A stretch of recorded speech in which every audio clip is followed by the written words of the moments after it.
What's up, Guardians? Profane here. Thanks for checking out the video. Today we are taking a look at one of the absolute best in-game Arc Hunter builds for Season of Plunder. This build features arguably the best Hunter exotics in the game right now, the Star Eater Scales, and we're pairing it up with the new Arcstrider Super Gathering Storm. While there were a lot of early doubts about Gathering Storm, this super, along with the incredible synergy that's created when paired up with Star Eater Scales, is absolutely incredible. Gathering Storm has quickly become one of the highest DPS supers in the game, which makes this build incredible for dungeons, raids, or Grandmaster. Before we dig into this amazing Hunter build, if you do end up enjoying today's video and finding it helpful, then please be sure to help support the channel below by hitting that like button along with the subscribe button if you're new. Both are greatly appreciated. Not only does today's build offer one of the highest DPSing supers in the game, this is a build that provides amazing support for your teammates while making you an unkillable, unstoppable wrecking machine. And it all starts with the Star Eater Scales. These exotic boots come with the intrinsic perk called Feast of Light. You gain additional super energy from orbs of power. The bonus super energy received will be around 8% extra for each super orb and around 3% extra for each small orb.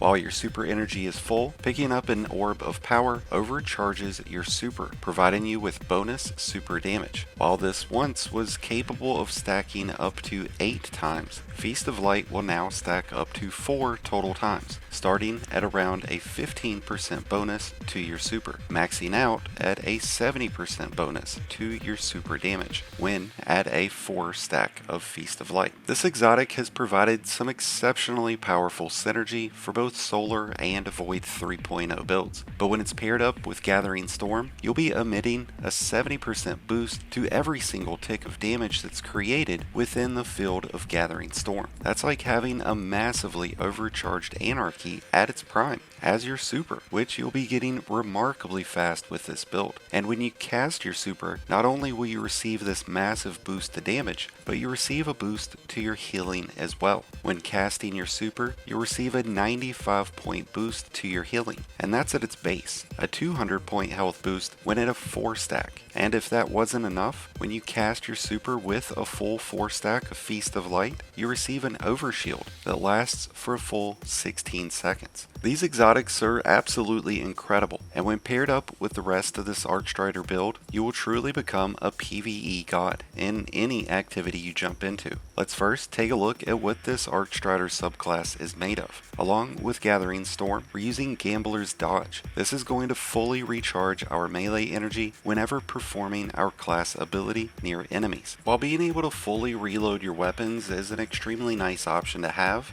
I prefer Gambler's Dodge instead, as it synergizes extremely well with the rest of this build. We're using Disorienting Blow, which when striking enemies with a charged melee, that enemy and nearby enemies become blinded, while you become amplified. When amplified, your movement speed and weapon handling are greatly increased. Grenade choice will really be up to the individual. While storm grenades are exceptionally powerful right now, there are several top tier arc grenade choices that will really just depend on the activity that you're in. Personally, I enjoy skip grenades for their ability to break off into multiple projectiles and seek out nearby targets, but pulse and storm grenades can be far more beneficial when it comes to straight up DPS. In terms of aspects, we're using Flow State, which will make you amplified whenever defeating a jolted target. While amplified, your dodge recharges more quickly. You will be more resilient to damage while dodging, and your reload speed is greatly increased, which makes the choice to go with Gambler's Dodge much more validated. For our second aspect, we're going with Lethal Current. After dodging, your next melee attack has increased lunge range, jolts the target, and creates a damaging aftershock that chains nearby enemies and blinds any jolted enemies within range. When it comes to arc fragments, there are several standout options to choose from that will synergize extremely well with today's build. But since we're using Star Eater Scales, and since we'll be jolting and blinding most every enemy that we face, it's important to play off of these attributes. So because of that, we're using the fragment called Spark of Beacons. While you are amplified, your arc special weapon final blows create a blinding explosion. These explosions are like small dragonfly flashbangs that are exceptionally effective at slowing down and temporarily stunning your enemies. And when using weapons that come with dragonfly, volt shot, or chain reaction, you'll be able to clear an entire room of enemies with little to no effort.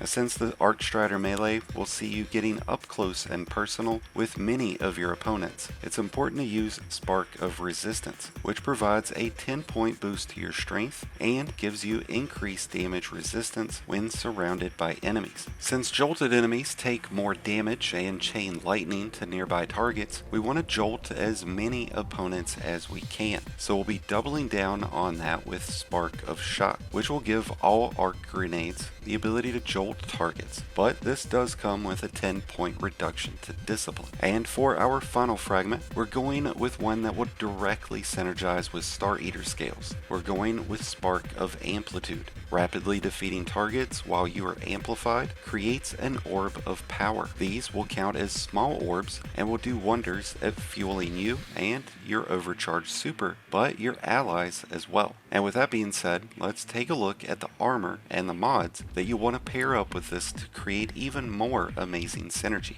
And we start with the new seasonal artifact mod called Thunderous Retort. This is an exceptionally powerful mod that will increase the damage of any arc super when casting your super while amplified or while critically wounded. When it comes to Gathering Storm, Thunderous Retort provides a boost to the initial damage that the arc staff creates on impact. Thunderous Retort is a class item mod that costs 6 energy, but is well worth it. We're pairing Thunderous Retort up with another seasonal mod called Amped Up, which allows you to stay amplified for longer, allowing you to maintain the increase in movement and reload speed, along with the benefits of Spark of Amplitude. And to add to the orb regeneration that Spark of Amplitude will already provide, we're doubling down on that with Harmonic Siphon, which will create orbs on rapid kills with weapons that match our subclass, which there are several extremely powerful arc weapons that are perfect to consider adding into your loadouts for this build. Weapons like Trinity Ghoul, which we spoke of earlier, the Storm Chaser Linear Fusion Rifle, the Anarchy, shotguns with 1-2 punch, Nezeric's Whisper Glaive, the Delicate Tomb Fusion Rifle, the Come to Pass Auto Rifle, the Wolf Tone Draw, the Hothead Rocket Launcher, the Dead Messenger Exotic Grenade Launcher, the Symmetry, the new seasonal weapons that offer Jolt Shot, and even weapons like Monte Carlo, which will restore melee energy, or Traveler's Chosen, which comes with Osmosis and replenishes all class abilities. All of these weapons offer unique advantages that pair up extremely well with this build. Since we've invested heavily into our melee and our super abilities, it's imperative that we go with mods that will contour with this playstyle. And because of that, we're going with a well-based setup that features high fire energy, which provides a boost to weapon damage while we are charged with light, along with Font of Might, which when picking up an arc well will get a temporary bonus to arc weapon damage, making the aforementioned arc weapons even more lethal. And don't forget that thanks to the Spark of Beacons, we'll not only have overcharged arc weapons, but overcharged arc weapons that create blinding explosion. And since we're using Spark of Amplitude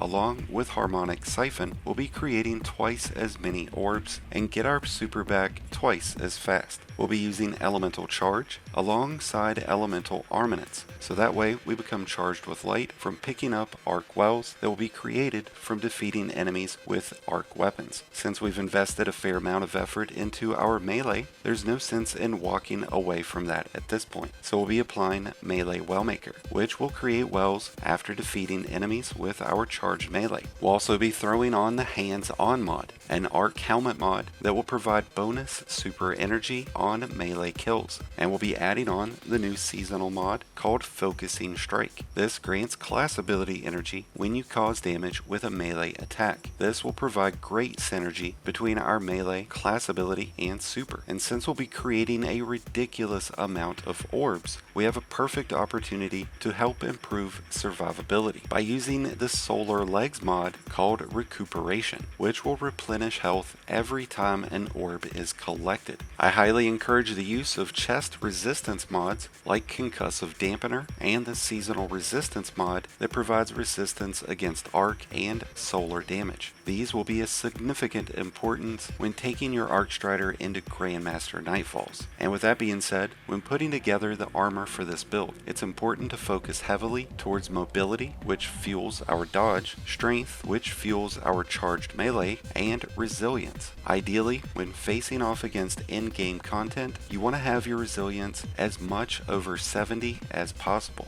And once you've brought it all together, you have yourself one hell of a badass Arcstrider, capable of melting champions and bosses alike, with one of the highest DPS supers in the game, paired up with one of the strongest hunter exotics in the game, making this hands down one of the best in-game Arcstrider builds to use for dungeons, raids, and Grandmasters during Season of Plunder. So I highly encourage you all to go out and put this build together for yourselves and see how you like it. And then let me know what your thoughts are in the comments below. That's going to wrap things up for today's video. Thank you as always for stopping by. If you enjoyed and found it helpful, then please be sure to help support the channel below by hitting that like button along with the subscribe button if you're new. Both are greatly appreciated, and both really do help support the channel. If you find yourself in need of help throughout this season, maybe with a new raid, dungeon, or any of the seasonal content, be sure to check out the Discord link in the description below and join one of the greatest communities in all of Destiny. And until next time, Guardians, this has been Profane, wishing you all some happy hunting.